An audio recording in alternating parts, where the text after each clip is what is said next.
अस्सलामुअलैकुम my YouTube family, कैसे हैं आप सब लोग। आप सब लोगों को वेलकम टू किचन एक्सप्लोरर। और आज हम बनाने जा रहे हैं क्रिस्पी फायरी फिंगर्स, जो कि मेरे स्टाइल में है। तो चलिए जी, जल्दी जल्दी हम इंग्रेडिएंट्स को देख लेते हैं।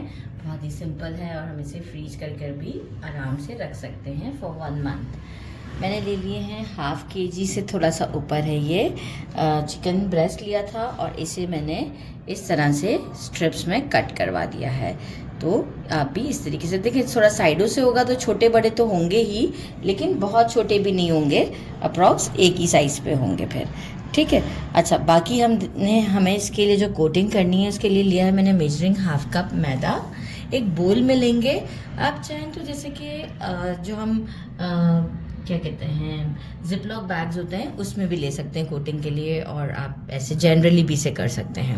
तो मैंने इसीलिए कोटिंग के लिए एक बोल लिया है। बोल में से डाल दिया है मेजरिंग 1.5 कप जो है वो मैदा, 3 टेबलस्पून लिया है cornstarch, 1 tablespoon paprika powder, 1 teaspoon salt. मैं ये इसे इसमें डालकर एक अच्छा सा मिक्स दे दूँगी। राइट। बाकी हमें इसे मैरिनेशन के लिए जो है वो हमें चाहिए 1/4 cup milk, ½ teaspoon white pepper, 1 teaspoon chicken powder, 1 teaspoon black pepper, 1 teaspoon भर के लिया है paprika powder, 1 teaspoon salt, 1.5 teaspoon chilli flakes, 1 teaspoon oregano flakes, 1 teaspoon garlic powder, और पिंच ऑफ फूड कलर डालूंगी, वो भी रेड वाला, ताकि एक अच्छा फायर टच आएगा। 1 teaspoon mustard paste, 1 tablespoon chilli sauce, 1 tablespoon sriracha, 2 tablespoon soya sauce and 3 tablespoon of vinegar. तो अब हम क्या करते हैं, सबसे पहले एक काम करते हैं कि हम इसको इसमें मिक्स कर देते हैं, ताकि ये हमारा साइड पे चला जाए। इजी काम है काफ़ी, इसलिए। और चिकन को फिर हम मैरिनेट करेंगे, और इसे कोई लॉन्ग मैरिनेशन के लिए भी नहीं रखना है। अच्छा, मेक श्योर यहाँ आप अच्छे से विस्क की हेल्प से इसे विस्क करें, क्योंकि होता ये है कि फिर कहीं पे सॉल्ट जो है वो ज़्यादा ठहर जाता है, तो वो जिसके हाथ में वो वाला फायरी फिंगर आता है, उसके भाई उसे बहुत सॉल्टी लगती है। तो आप देख रहे हैं मैं कितने अच्छे से इसे मिक्स कर रही हूँ। यहाँ ये मिक्स हो गया। अब हम अपना नेक्स्ट स्टेप की तरफ आते हैं, जो कि वो भी सिंपल सा है। पहले एक काम हम करते हैं कि हम सारे जो सॉसेज और विनेगर हैं, हम पहले इसे ही ऐड कर देते हैं, ताकि ये भी इजी हो जाएगा। 3 टेबलस्पून है, थोड़ा बढ़ भी जाए तो मसला नहीं है, क्योंकि हम इसे रीकोट में भी हम इसमें थोड़ा सा वाटर ऐड करेंगे। आप चाहें तो एग भी ऐड कर सकते हैं, पर मैं एग स्किप कर रही हूँ, क्योंकि कोटिंग में ये होता है फ्रीज़ करने के बाद फिर एग जो है एज सच इतना ज़्यादा हमें वो नहीं देता। सोया सॉस भी ऐसा करते हैं, 3 टेबलस्पून कर देते हैं, मज़ा आ जाएगा भाई। ज़रा अच्छे खुल के मसाले डालें तो ज़रा टेस्ट आएगा। 1 टेबलस्पून चिली सॉस, किसी भी अच्छी कंपनी का ले लिया करें, कोई कंपनी शर्ट नहीं है। ठीक है, हम स्टोर तो जाते ही हैं, तो हमें भी आइडिया हो ही जाता है क्या चीज़ अच्छी है, क्या चीज़ बुरी है। तो बस थोड़े से पैसे अच्छी चीज़ के ज़्यादा होते हैं, लेकिन टेस्ट भी फिर आता है। ठीक है ना। ये हो गया हमारा। अब हमारा क्या काम है, सारे हमारे स्पाइसेस, मिल्क भी ऐड कर देते हैं 1/4 कप, सारे हमारे स्पाइसेस डाल देते हैं। गुड हो गया भाई, कितना इजी है, देख रहे हैं आप। और फूड कलर भी ऐड कर देते हैं, ठीक है, रेड कलर। राइट। अब मैं इसे अच्छा सा मिक्स देती हूँ। आप चाहें तो हाथों से मिक्स कर लें, अभी फ़िलहाल तो मैं स्पून से ही कर रही हूँ, क्योंकि अच्छा खासा देखें बैटर थोड़ा रनी टाइप का ही है, तो मुझे कोई प्रॉब्लम नहीं हो रही है। पहले अच्छा सा मिक्स देते हैं, आपको शो करते हैं।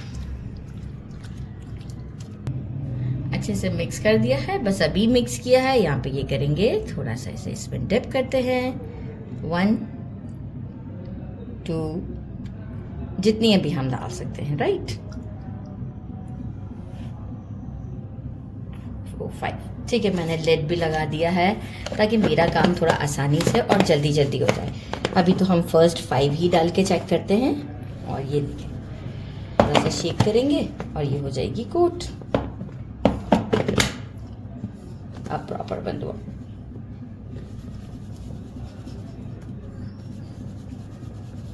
अच्छा, शेक अच्छे से करना है और फिर हम इसे सेकंड कोट भी देंगे। तो अभी तो मैं सारे पहले कोट फर्स्ट कोट करूंगी, इसके बाद फिर हम इसे सेकंड कोट करेंगे। ये देखिए ये हमारा है फर्स्ट कोट, राइट। और इसके बाद हम इसे स्ट्रेट एक ट्रे में रखते जाएंगे। फिर हम इसे देंगे सेकंड कोट। तो दोबारा से हम इसी जो हमारे बोल में जो लिक्विड बचा है इसमें थोड़ा सा वाटर ऐड करेंगे और इसे सेकंड कोट भी दे देंगे। स्ट्रेट रखना है और फिर हम इसे थोड़ी देर के लिए फ्रीज भी करेंगे। तो मैं पहले एक कोट देती हूँ, फिर सेकंड भी आपको दिखाती हूँ। फर्स्ट कोट दे दिया है और अब हम इसे सेकंड कोट देने के लिए क्या करते हैं, ये जो हमारा मैरिनेशन बाकी था इसे हम वेस्टेज नहीं करेंगे।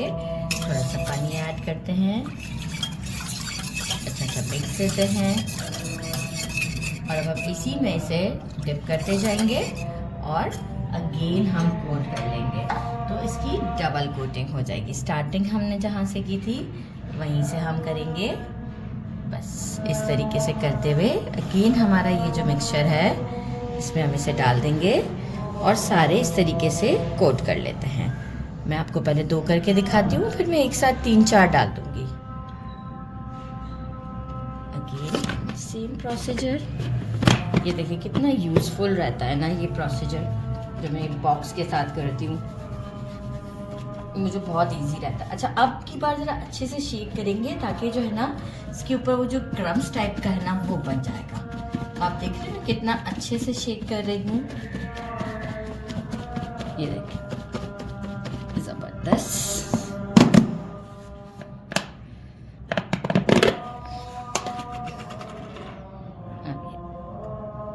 इस तरह से झाड़ते हुए निकालिएगा। ये देखें आप कितने अच्छे क्रम्स लग रहे हैं ना। और अब मैं इसे एक दूसरी ट्रे में रखती जाती हूँ और इसे फिर मैं कर दूँगी हाफ एन आवर के लिए फ्रीज़र में फ्रीज कर दूँगी, ताकि मैं इसको पैकेट्स में भी डाल के बना सकूँ। फ्रीज कर दूँ और कुछ हम उसी वक्त फ्राई कर लेंगे, ठीक है। तो ये हमारा हो गया डन और अब हम आपको शो करते हैं सारे रेडी करके। ये देखें ज़बरदस्त। अब सारे रेडी करती हूँ, आपको शो करती हूँ। सब पर डबल कोट हो चुका हुआ है और ये मैं आपको बाद में ही काउंट करके बताऊंगी, अभी तो काउंट नहीं किए कि कितने बने हैं ये। और अब हम इसे 1 घंटे के लिए फ्रीज़ कर देते हैं, इसके बाद हम इसे फ्राई करेंगे। हमने इसे फ्रीज़ कर दिया था, अब इसकी कंडीशन ये है। अब इसे मैं डीप फ्राई करती हूँ। पहले ऑयल को मैंने गर्म कर लिया था अच्छे से और अब जो है वो थोड़ा सा फ्लेम को मैंने स्लो कर दिया ताकि जो है वो ऊपर से बर्न ना हो, अंदर से भी कुक हो जाए। तो मैं इस वक्त जो है वो कुछ 11 के करीब फ्राई करती हूँ और टोटल 27 रेडी हुए थे। सारे फ्राई करके थोड़ा सा गोल्डन शेड आ जाए, क्रिस्पी सी लेयर बन जाए तो हम आपको शो करते हैं। मैं सारे एक साथ ही डाल रही हूँ क्योंकि ये कोई प्रॉब्लम की बात नहीं। ये देखें अच्छे से डन हो चुकी हुई हैं। अच्छा, जो थोड़ा सा डार्क शेड है क्योंकि इस वजह से कि हमने फूड कलर ऐड किया हुआ है तो उसकी वजह से भी ज़्यादा डार्क शेड आएगा इसका। अगर आप नहीं ऐड करना चाहते तो नहीं आएगा, और जैसे अगर हम ऐड करते तो ज़रा लुक भी अच्छा लगता है और शेड भी डाल जाता है। बस अब इसे डिश आउट पे मिलते हैं आपसे। ज़बरदस्त से हमारे फायरी फिंगर्स भी रेडी हो चुके हैं और अजान भी हो गई है। इसे ट्राई करते हैं विद बिस्मिल्लाहिर्रहमानिर्रहीम। आउटर लेयर मेरे पास इस वक्त नाइफ अवेलेबल नहीं है, जल्दी जल्दी मैं अफ्तारी की तैयारी चल रही थी। आउटर लेयर क्रस्टी है और अंदर से बिल्कुल सॉफ्ट है। ज़रूर ट्राई कीजिएगा। मेरे चैनल को लाइक और सब्सक्राइब करना नहीं भूलिएगा। अपना ख्याल रखिएगा। अल्लाह हाफिज़।